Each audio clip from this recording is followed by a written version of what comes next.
आज हमारा टॉपिक है ट्रेडर और इन्वेस्टर। ये क्या होते हैं, इनमें क्या डिफरेंस है। ट्रेडर वो होता है जो अपना पैसा चंद मिनटों के लिए, चंद घंटों के लिए या चंद दिनों के लिए इन्वेस्ट करता है। और दूसरी साइड पर इन्वेस्टर वो होता है जो अपना पैसा कम से कम कई महीनों, कई सालों या एक दो दिहाइयों के लिए, मतलब 10-20 साल के लिए अपना पैसा मार्केट में इन्वेस्ट करता है। ज़रूरी नहीं कि ट्रेडर और इन्वेस्टर सिर्फ स्टॉक मार्केट या क्रिप्टो मार्केट में ही हो। ये आम रियल लाइफ की जो बाइंग सेलिंग होती है उसमें भी यही लॉजिक यूज़ होती है। वहाँ भी ट्रेडर और इन्वेस्टर होते हैं। पहले उसका जिक्र कर दूं कि आम ज़िंदगी में कैसे होते हैं। आम ज़िंदगी में ऐसे होते हैं कि अगर आप कोई ज़मीन इस नीयत से ख़रीद रहे हैं, कोई प्लॉट इस नीयत से ख़रीद रहे हैं कि आप इसको चंद दिनों बाद जैसे ही कोई मुनाफा मिलेगा आप उसको सेल कर देंगे, तो आप वो ट्रेडर होंगे, आप ट्रेडर कहलाएंगे।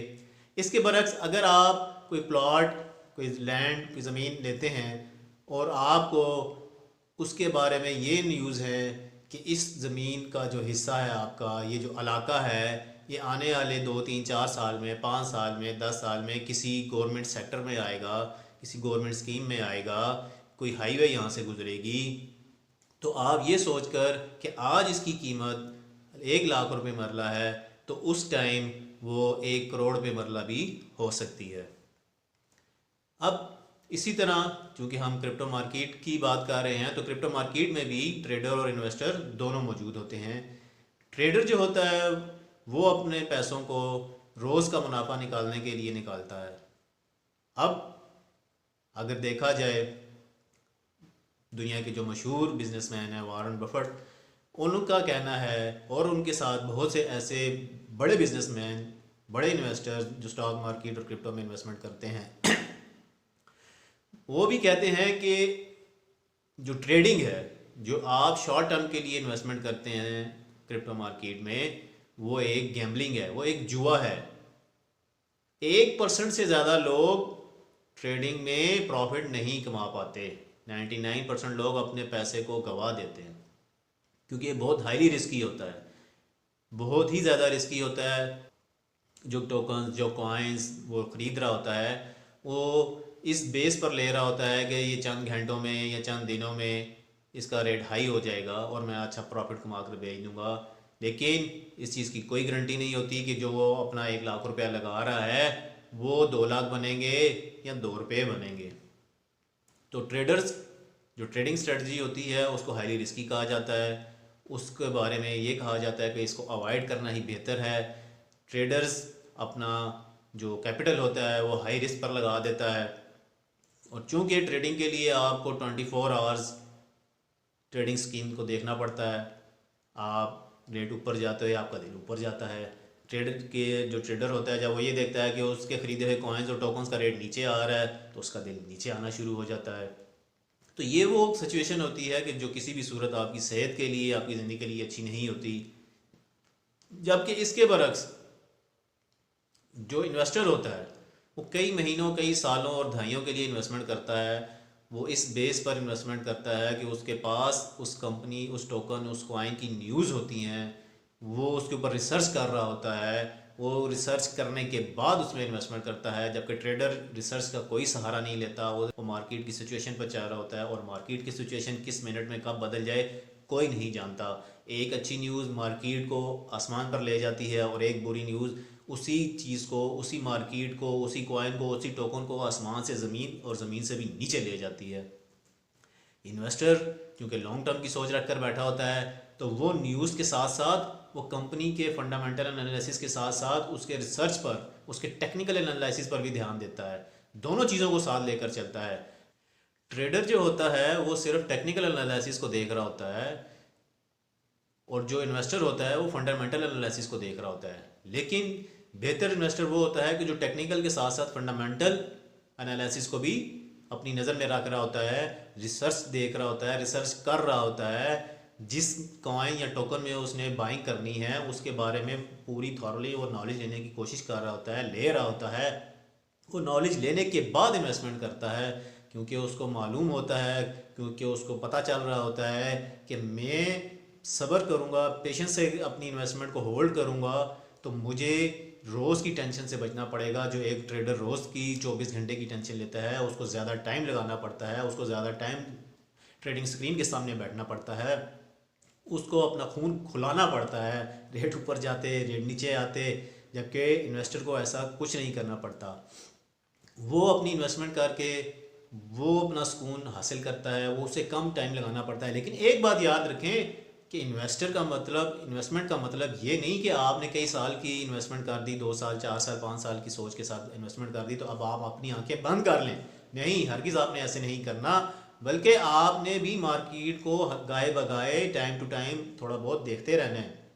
आपने मार्केट की सिचुएशन देखते रहना है, आपने जिस कॉइन या टोकन में बाइंग की हुई है उसकी न्यूज़ देखते रहना है, उसकी जो वेबसाइट है, जो उसकी ट्विटर अकाउंट है, जो उसका यूट्यूब चैनल है, या कोई ऐसा मीडियम जो वो यूज़ कर रहा है अपनी कंपनी से मुतलिक अपने कंटिन्यू प्रोजेक्ट्स के प्रोग्रेस के बारे में, अपकमिंग प्रोजेक्ट्स के बारे में आपने वो भी न्यूज़ अपने आप को बताते रहना है, अपने दिमाग को बताते रहना है, अपने कानों को सुनाते रहना है, अपनी आंखों से पढ़ते रहना है, ताकि आप आंखें बंद करके ये सोचकर कि मैंने तो शुरू में जो रिसर्च की थी उसकी बेस पे मुझे तो 5 साल तक कोई भी देखने की ज़रूरत नहीं है, तो इससे बड़ी बेवकूफ़ी कोई नहीं होगी, क्योंकि कभी भी कुछ भी हो सकता है। कंपनी की जो सिचुएशन है वो अचानक किसी भी मसले से, किसी भी वजह से, किसी भी बुनियाद पर डाउन हो सकती है। हाँ, आप ये भी कर सकते हैं कि आपने जिस कॉइन या टोकन का परचेजिंग की हुई है, बाइंग की हुई है, आपने जिस रेट पे बाइंग की है वो रेट डाउन हो जाता है, जिस रेट पर आपने बाइंग की है उस रेट से रेट नीचे आ जाता है, तो आप मज़ीद बाइंग करके आप उसकी जो आपके कॉइन्स और टोकन्स हैं उनको मज़ीद बेहतर एवरेज कर सकते हैं। मैं फिर दोहराऊंगा, आप अगर इन्वेस्टमेंट कर रहे हैं, आप इन्वेस्टर हैं लॉन्ग टर्म के, तो इसका मतलब ये नहीं है कि आप इन्वेस्टमेंट करके कई साल कई महीनों के लिए सो जाएं, मार्केट को देखें ही ना। जिस कॉइन्स और टोकन्स की आपने इंफॉर्मेशन लेकर उस पर इन्वेस्टमेंट की है उसके बारे में आप नॉलेज ही ना लें। आपको टेक्निकल एनालिसिस के साथ साथ फंडामेंटल एनालिसिस का भी ख्याल रखना पड़ेगा।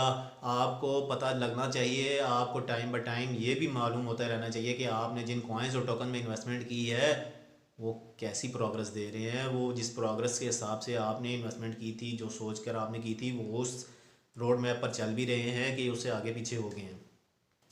अगर इन केस आपको लगता है कि अभी सिचुएशन ऐसी बन गई है कि ये आपको तो कॉइन या टोकन नुकसान दे सकता है लॉन्ग टर्म में, तो आप अपने उन कॉइन्स और टोकन को थोड़ा बहुत जो मुनाफा जो प्रॉफिट आपको मिल रहा होता है आप उसमें उसको सेल करके किसी और कॉइन या टोकन में इन्वेस्टमेंट कर सकते हैं, और ये सबसे बेस्ट स्ट्रेटजी होती है।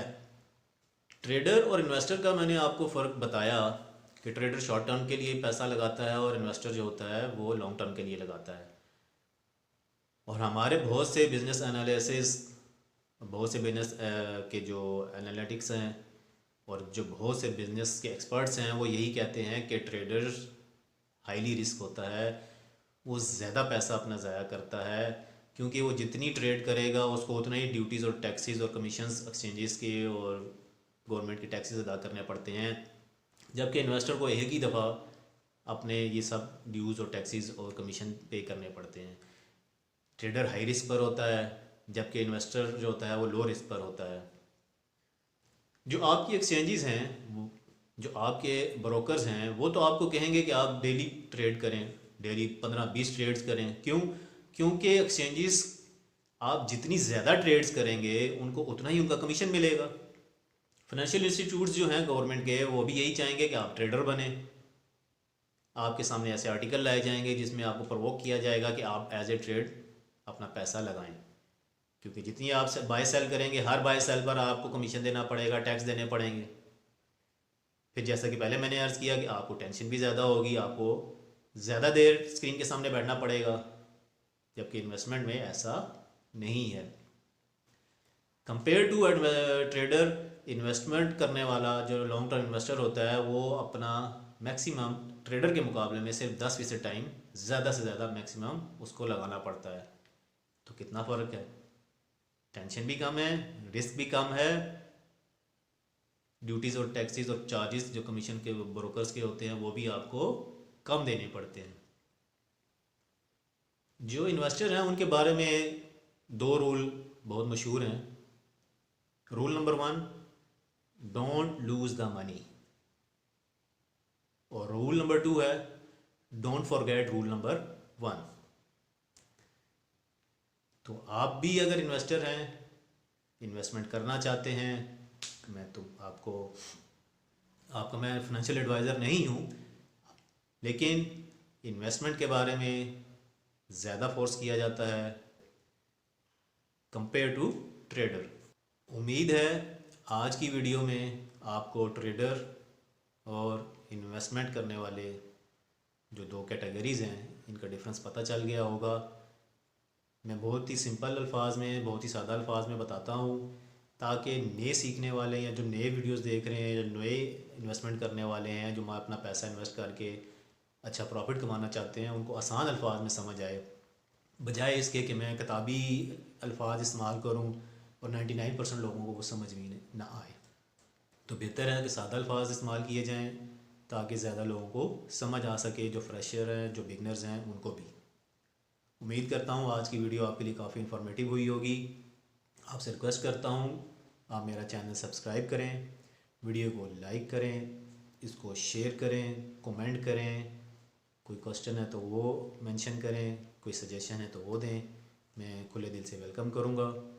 आपका बहुत बहुत शुक्रिया।